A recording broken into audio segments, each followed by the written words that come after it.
Hey, what's going on, guys? It's Brandon. You're watching Watch and Unwind. Little car video for you guys today. Different than how I usually do it. I'm just sitting outside the gym. I'm just finishing my pre-workout. So I'm waiting for this to kick in. I had a couple seconds. I thought I might as well share some of my thoughts. Because we got to talk Longines. They're doing a lot of exciting things. I think they're kind of climbing in prestige. I would say they're climbing in prestige, but not really. They're more so or less returning to where they once was, because after all, this is a 190-year-old watch company. They have the longest running active trademark.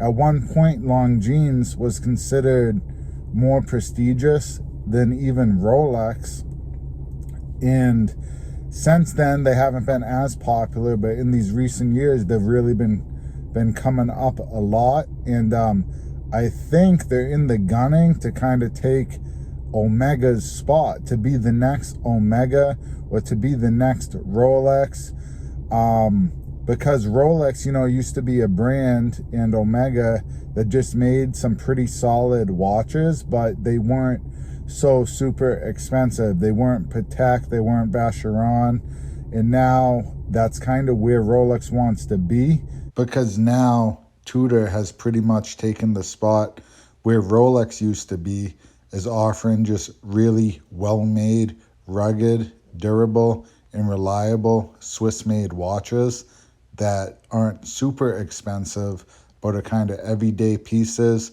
with that tool watch inspired design. And Rolex is looking more to the level of prestige.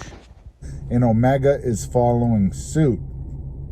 So when I say that Longines is going to take Omega's spot, they'll never be put in front of Omega. Omega is always going to be ranked higher in the Swatch umbrella than Longines.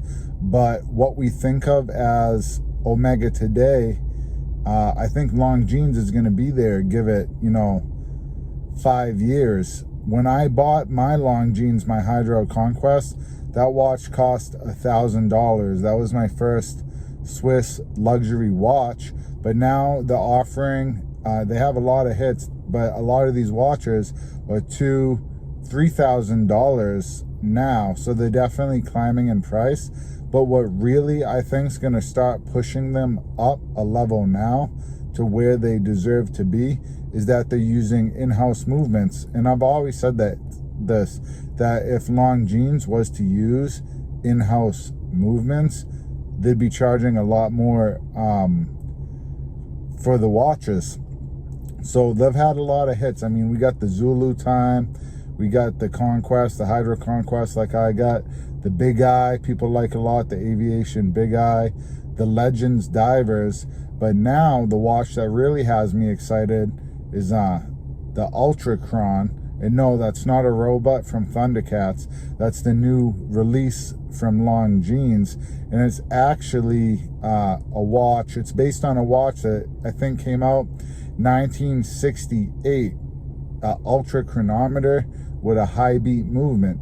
So this movement for this watch is, we're going to say it's in-house, because it was designed just for Longines, just for this watch. And it's a very high-end movement. It's a running at 5 hertz, so 10 beats per second. But it was made in collaboration with ETA, which means ETA probably designed the whole thing. But Swatch owns ETA. Swatch owns Longines. If this movement is only going to be in this watch, I'm going to say, yeah, it does count as in-house. I would say this is an in-house movement. It's at least a very exclusive movement for Longines, and it's super impressive. Before this, if you wanted a high beat movement, there was kind of 2 areas to look, entry-level places to look, which, let's say entry-level, but you're spending more money, a couple more grand than even what Longines is charging for this watch. You could look at Zenith, they had some high beat movements, and you could look at Grand Seiko. I believe they had the cheapest high beat movement, but I think that watch was still around $5,000 or $6,000. This Longines is $3.5 on bracelet, I believe. And for a high beat, that's incredible. This watch, definitely, if you look at it visually, it is very impressive. The detailing and finishing is a step up from what Longines usually offers. And so you're really getting a lot for that $3,500. And the bezel insert, I think it's a sapphire bezel insert like Blanc Pawn does. A lot of brands don't do this because it costs a lot extra to put in this feature.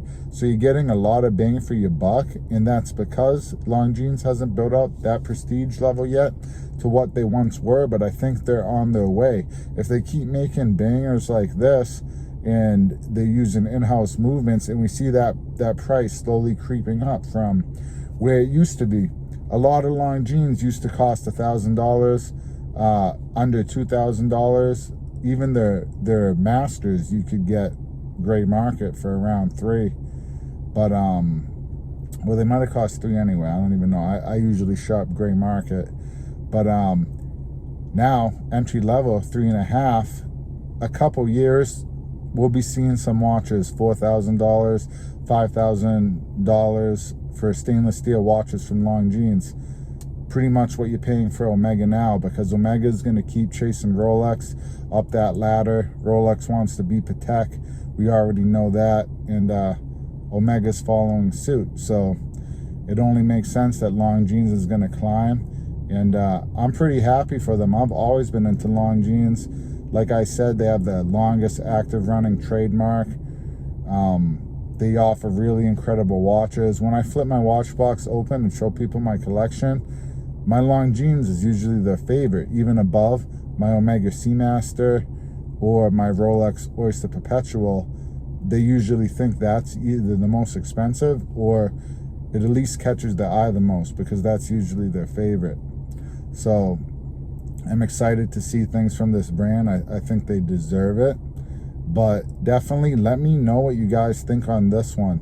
Is Longines the next Omega, the next Rolex, or is it just still too obscure that it's not really going to catch on and be as popular as those brands are? I think that if they keep releasing hits like this, in-house movements, high beat with the looks, guys, this watch is killer. The Ultra-Chron, if you compare it to the original, I think it's just really well done. There's no fox rivets on this. There's no fox loom. It looks like a reissue of a vintage watch, exactly what you would want. The proportions are right. Everything is just so tight on this watch, guys. If they keep releasing stuff like this, there's no way to go but up. But let me know what you guys think. And am I way off on this one or what, guys? Make sure to let me know what you think about Longines and what you think the trajectory is going to be. Would you pay $3,500 for a Longines stainless steel watch? Let me know.